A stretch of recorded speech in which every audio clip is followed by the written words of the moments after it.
दोस्तों, अक्सर लोग अमिताभ बच्चन को भारतीय सिनेमा के सुपरस्टार के रूप में जानते होंगे, लेकिन शायद कम ही लोग जानते होंगे कि एक बार महानायक अमिताभ बच्चन ने बाबा साहेब अम्बेडकर के बारे में कुछ ऐसा कहा था जिसे सुनकर जातिवादियों के होश उड़ गए थे। लेकिन दोस्तों, वीडियो शुरू करने से पहले अगर आपने हमारे चैनल को सब्सक्राइब नहीं किया है तो सब्सक्राइब कर लीजिए, और अगर वीडियो में जानकारी पसंद आए तो इसे लाइक जरूर कीजिएगा।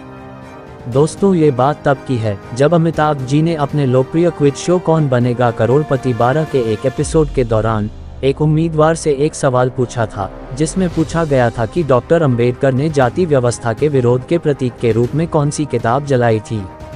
दोस्तों, इसका सही उत्तर मनुस्मृति था, एक हिंदू पाठ जो विभिन्न जातियों के कानूनों और कर्तव्यों को संहिताबद्ध करता है।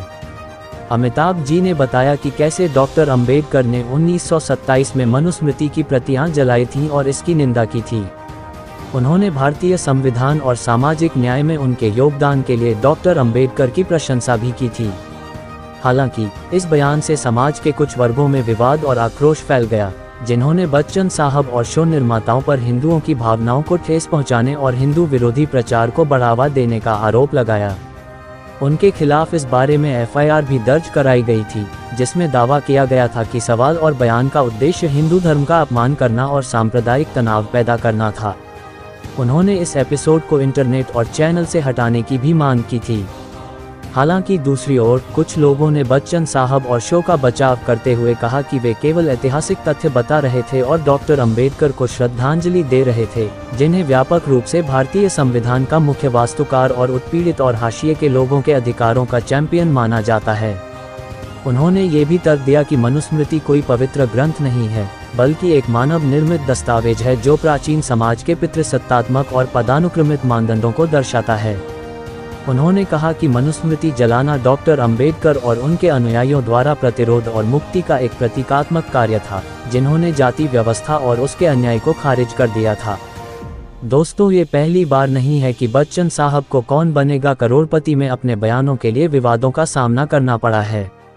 2019 में उन पर बिहार स्थित एक कार्यकर्ता द्वारा कौन बनेगा करोड़पति का एक सवाल पूछे जाने पर काफी नाराजगी जताई गई थी, जिसमें कथित तौर पर एक श्रद्धेय योद्धा राजा और मराठा साम्राज्य के संस्थापक छत्रपति शिवाजी महाराज को बदनाम किया गया था। प्रश्न में महाराज की सम्मानजनक उपाधि जोड़े बिना उन्हें केवल शिवाजी के रूप में संदर्भित किया गया था। बाद में बच्चन साहब ने गलती के लिए माफी मांगी थी और स्पष्ट किया था कि यह जानबूझकर नहीं किया गया था। दोस्तों, अमिताभ बच्चन भारतीय फिल्म उद्योग में सबसे प्रसिद्ध और प्रभावशाली अभिनेताओं में से एक हैं, जिनका करियर 5 दशकों से भी अधिक लंबा रहा है। उन्होंने कई पुरस्कार और प्रशंसाएं जीती हैं, जिनमें 4 राष्ट्रीय फिल्म पुरस्कार, 15 फिल्मफेयर पुरस्कार, पद्मश्री, पद्म भूषण और पद्म विभूषण शामिल हैं। उन्हें उनके सामाजिक और परोपकारी कार्यों के लिए भी जाना जाता है, जैसे स्वास्थ्य, शिक्षा, पर्यावरण और महिला सशक्तिकरण से संबंधित विभिन्न कारणों और अभियानों का समर्थन करना। दोस्तों, आप क्या सोचते हैं इस बारे में कमेंट करके जरूर बताएं।